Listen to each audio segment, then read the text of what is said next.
G'day, welcome to the Opal channel. Today I think I might have to make a little bit of money and cut a stone to sell. So I'm going to go on one of my top shelf Andamooka parcels, and I think this one will do very nicely. It's a beautiful colour in it, so bright.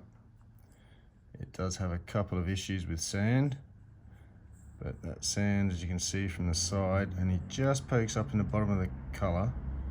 So I think once I cut a decent stone out of the top, I can Dremel and polish that little bit of sand out the bottom, and a lot of this will disappear too.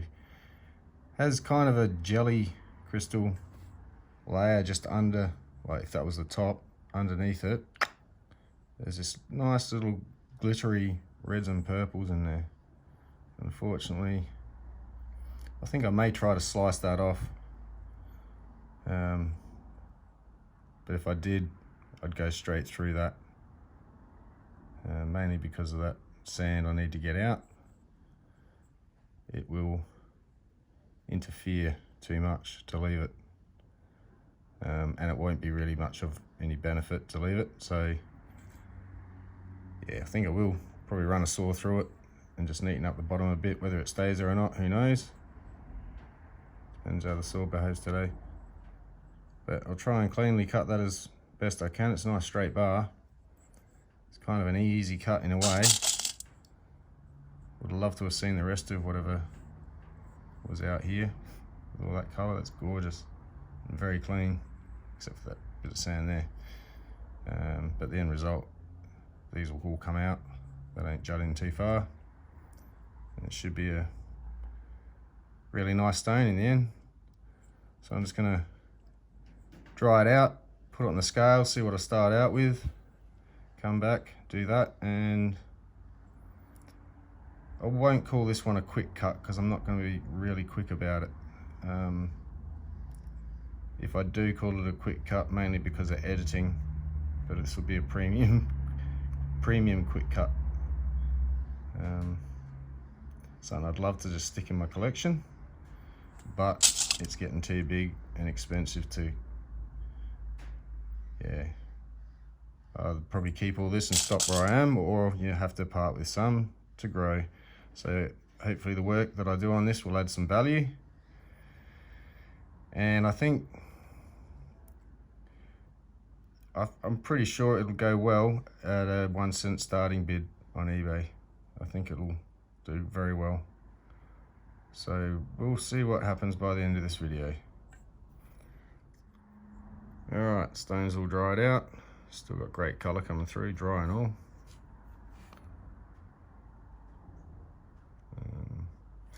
Chuck them on the scales, see what we start off with.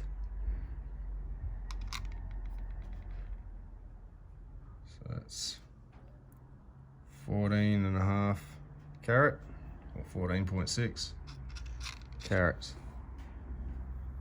So half that from the bottom gone, say 7 carats. Take away a lot more, you're looking at 3 to 4 carats probably. So 3 to 4 carats from 14 is about a 1/5, which isn't a bad result, believe it or not. And I think this deserves to be in a really nice shape, so there will be a lot of sacrifice on this, like rounding out the edges.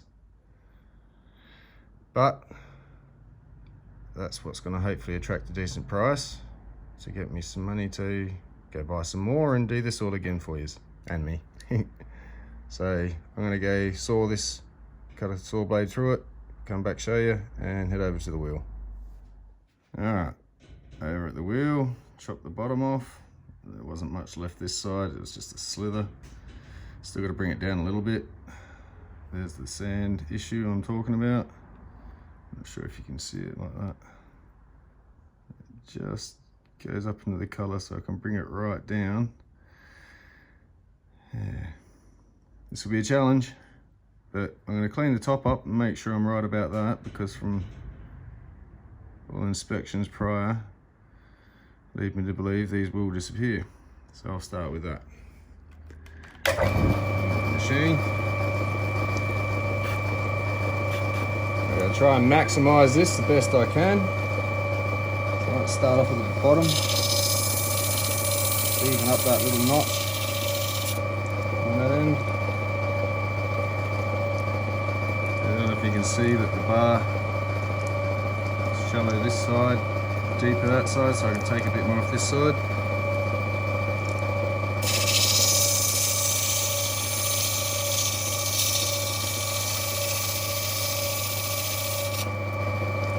Which then leaves it with a bit of a odd looking bottom, so I've got to flatten that out again. So I've brought that down to the level I want.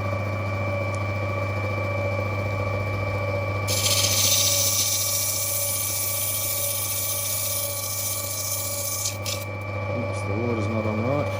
There we go.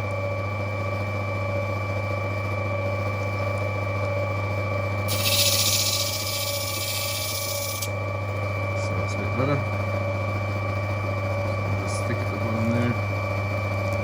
Just meeting this colour there, so that's where I want to stop, and that's going to have to get drilled out. I'll take a bit more off the base this side actually.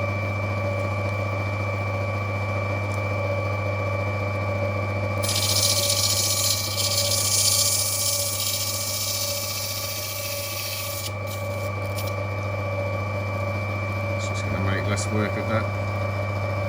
So now I might tidy up the edges, points, but I'm going to go for a marquee cut. There's a bit of waste there too.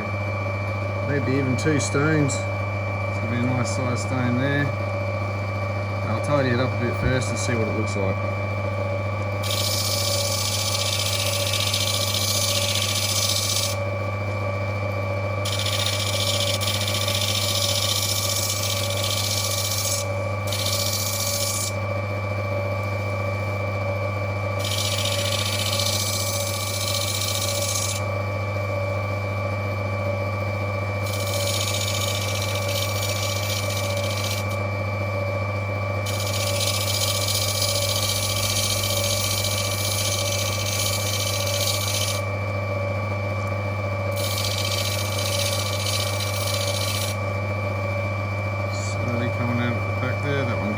Deep, so that will have to come off. I'm a bit concerned about that. So I'm going to mess with things a bit. From there up, looks pretty good. So we'll see what happens.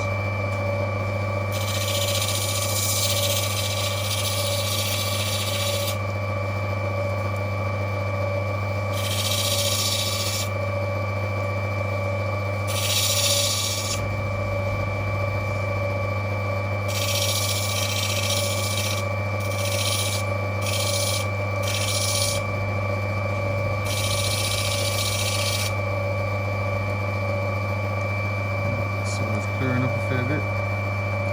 Touch still there.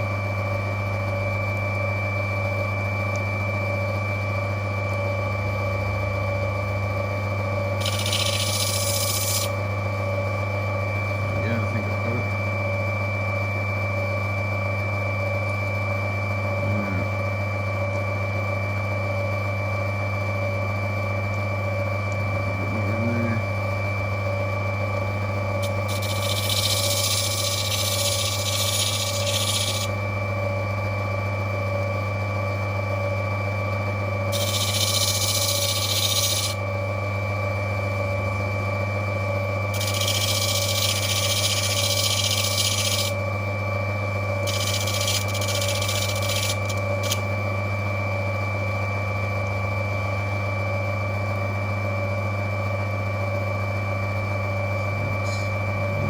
There still.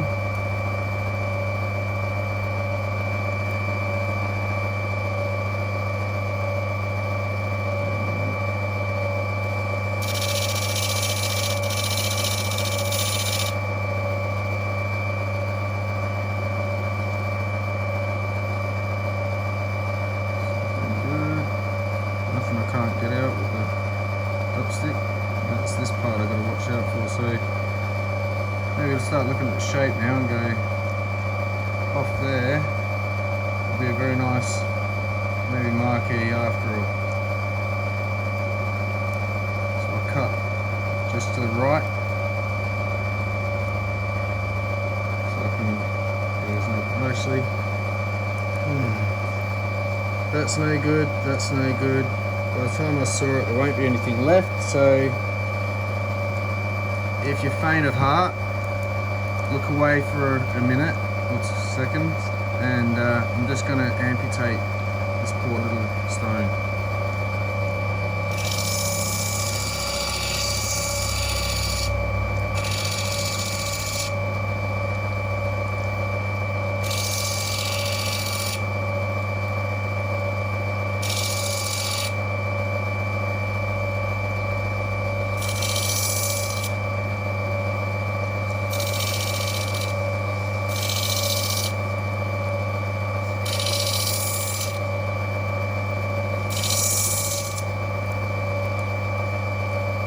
Okay, you can look again.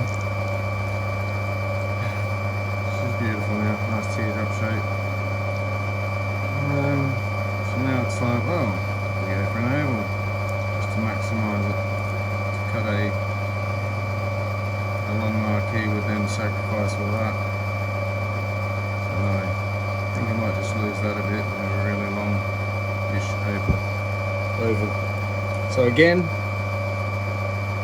amputating his other extremity. Look away if you're squeamish.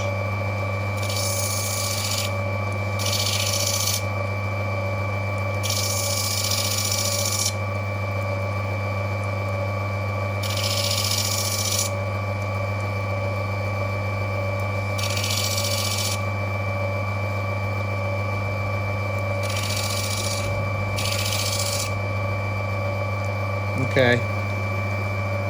It's all good now. The rest of it is over. So there we have it, a nice big chunk of beautiful colour. Little sand patch in there. Get rid of it a bit.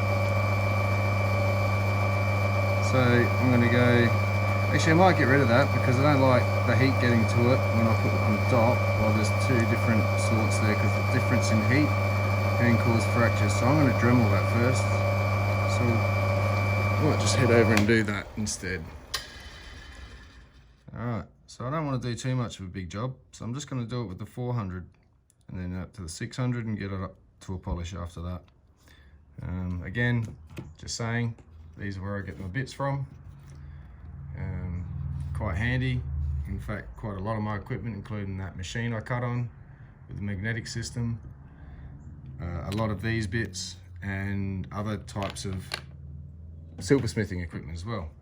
So anyway, just going to keep mentioning that, just so anyone who's looking to do anything like this for themselves knows how I went about it, at least. So there's that. As long as you can get hold of one of these, bit of a Dremel with a rotary shaft, it's very handy.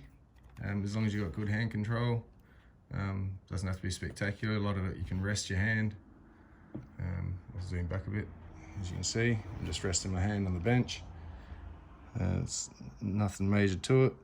Hold that in the water and just resting my hand on the side of this. This bounces a bit too, so it sort of helps you keep a regular motion.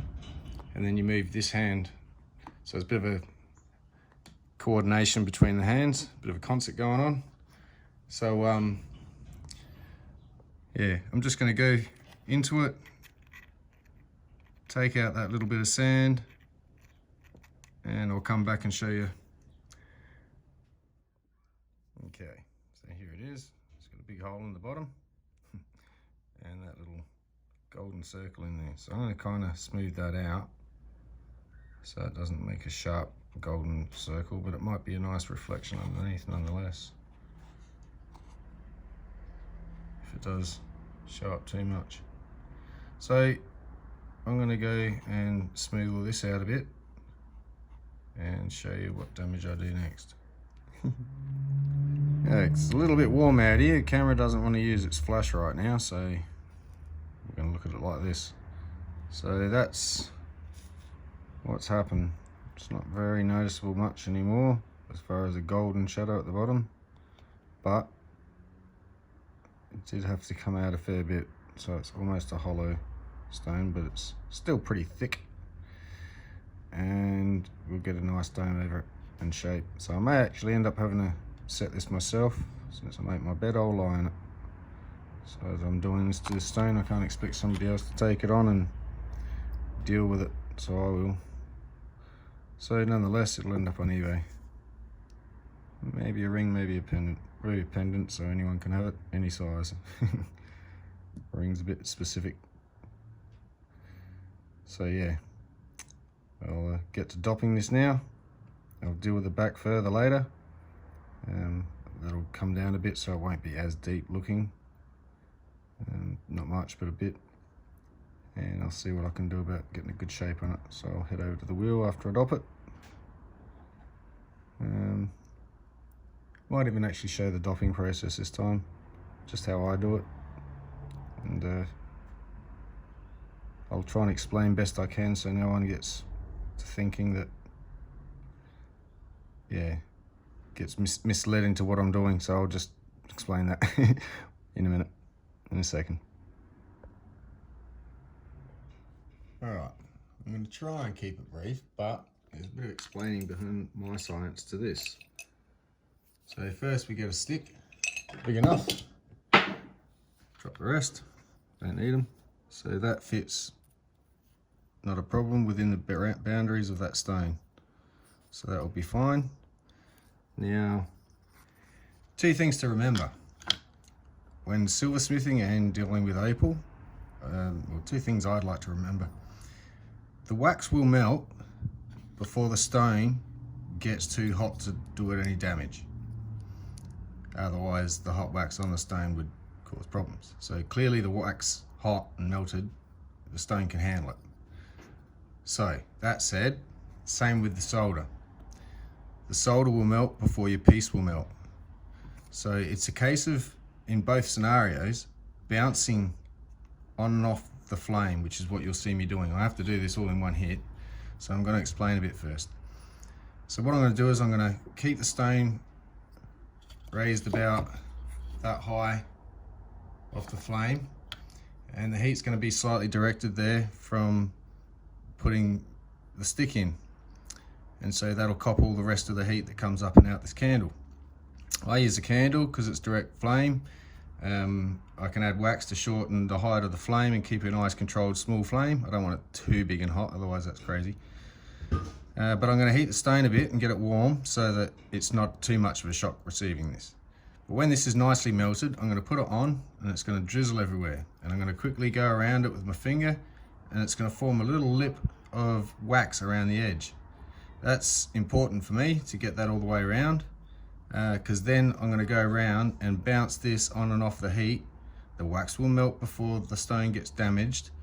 So as soon as the wax melts, get it off. But don't just sit there till it melts. So I bounce it on and off, and it's almost like it welds itself all the way around the edge. That's my little trick. I'll show you. So here we go. I'll stop talking, get that lit. Try not to burn my camera.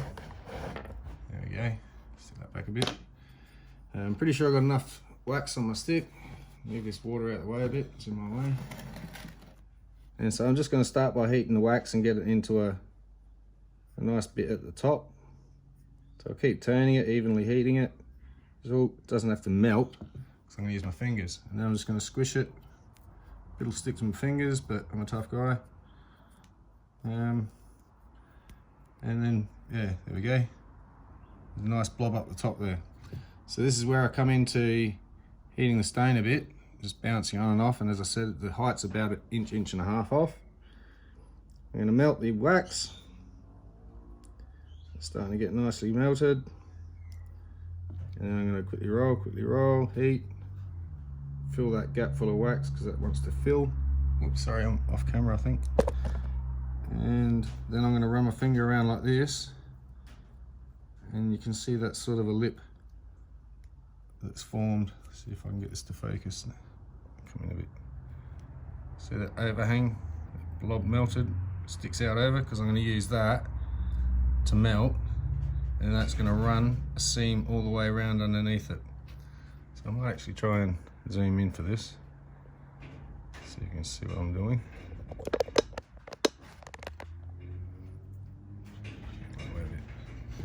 So first, start that side, balance it on, the wax is melting. I can see it's got a nice little, where are we? It's just stuck itself really nice and caused the lip to go up. Instead of curving in, it's lipping out. I don't know if that makes sense at the moment, but I'll show you in a sec. So I'll keep doing that. I'll start on this side and I'll run that all the way around. So I'm just going to get it to melt a bit. So it does that spot to start with, and then once it does, it wants to just run like liquid.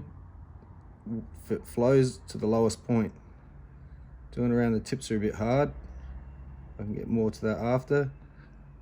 Just want to get the lip. There we go. And it starts sliding around a little bit. Go back out. So it's all wonky with sewn. It's just nice and hot. But I'll straighten him up.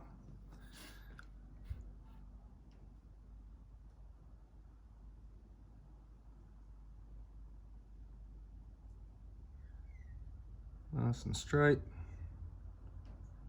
Straight to me anyway. And that's done all the way around. So I'm just going to get that to stay in spot. A nice T shape. So it's T with the bottom of the stone. So now I've got the maximum base at the bottom. Don't want it, oops, tilting off to one side. So then when you straighten the base up, it just makes a mess of things. So I'm going to dunk that in water. Drop a bit of water on there. Okay, zoom back in a bit. I don't know if you can see it, but the way that lip flows out and it's stuck hard up against there, like it's fused to it almost.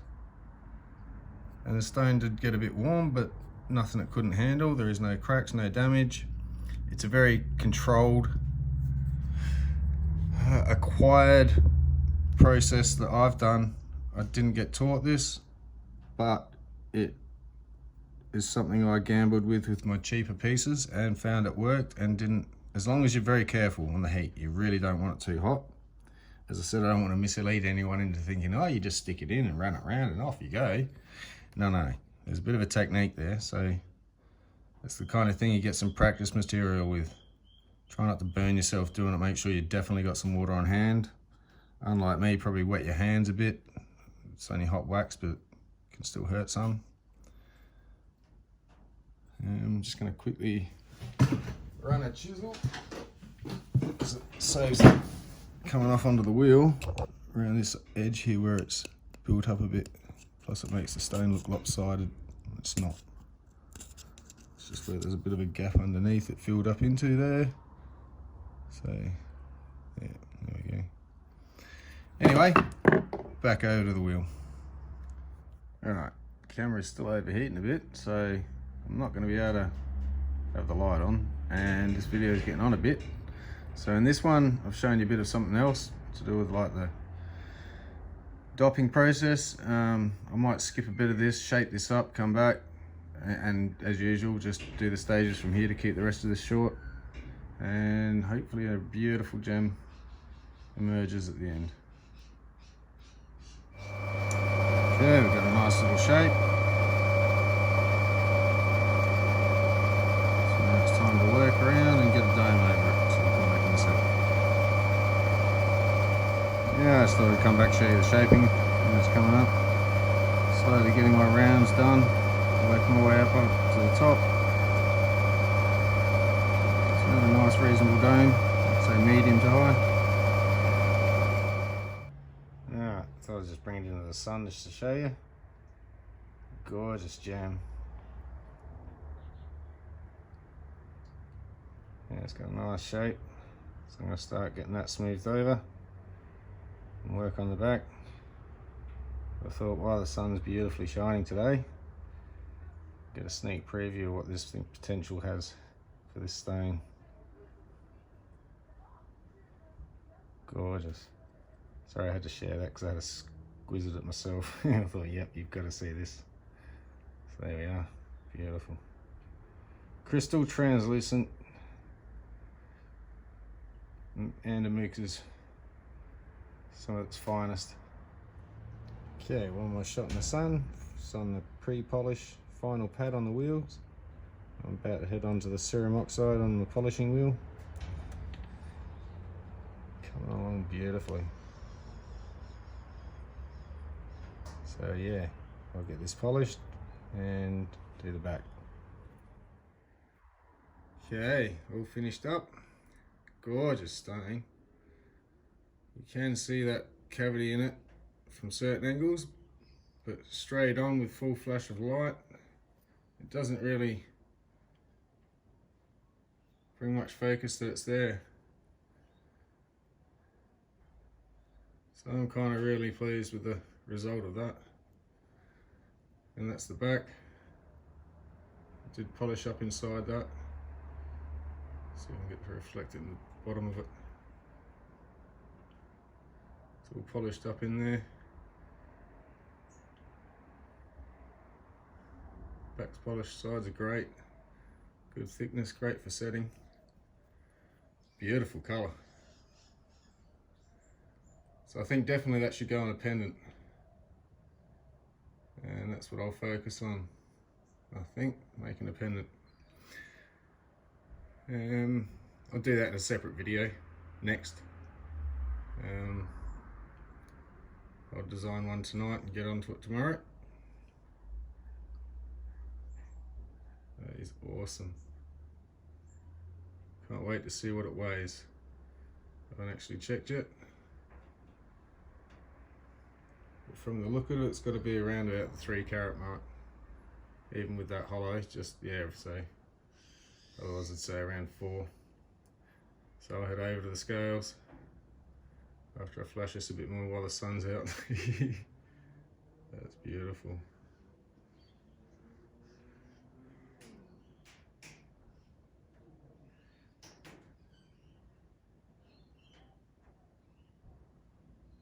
Anyway. Right. Very keen to see what this weighs up to. Sorry, I can't stop looking at it.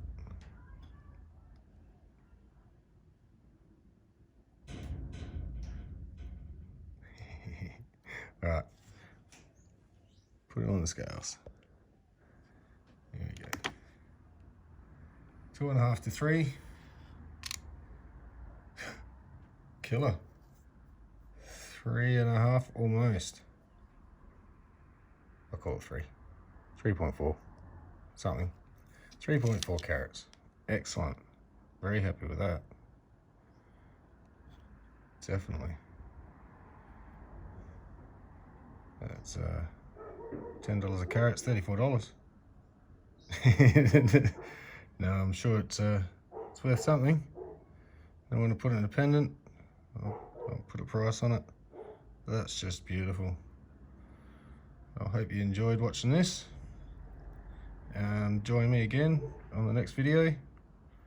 I'll definitely be making a pendant for this one. I've got to make something quite special. Put a design into it. Incorporate it. And no doubt I'll do some more engraving with it.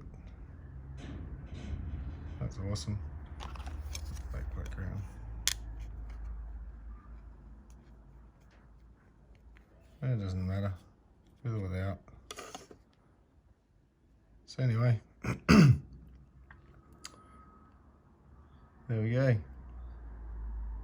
Catch you next time. Cheers.